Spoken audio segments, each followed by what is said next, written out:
Alright, today we're going to speak about the limit laws.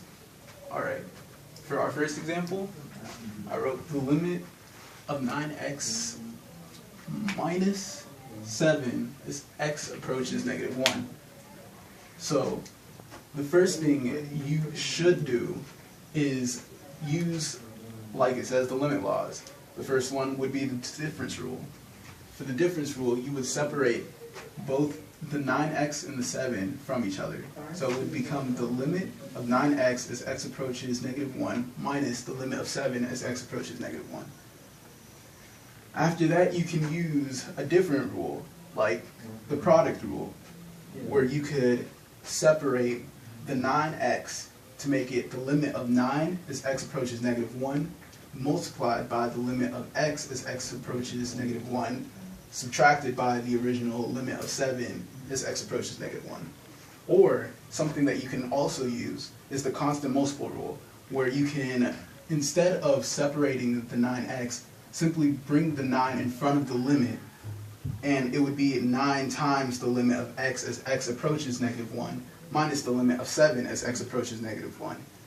And it wouldn't create much difference at all, because you would still come out to finding out that it's 9 times negative 1 minus 7. And from there you can just solve like a normal math problem, and the answer would be 16. You see, one thing that you can do at the very start, you can see that this is a polynomial, but that doesn't work in all cases. Let me bring you to the second equation. For the second equation, we started off with something that's not a polynomial. So the first thing you did was use the quotient rule. Didn't write that down, but it's okay. So for the quotient rule, once you have it like this, you can call it a polynomial, and then you would be able to split it into 2. And for that, you would come out like this, and in the end, you'd have the denominator as a 0. And you can't have that, because that's an indeterminate rule. Indeterminate form? Yeah. So then, the next part, what you would do instead, is you would try to factor to see if something is similar.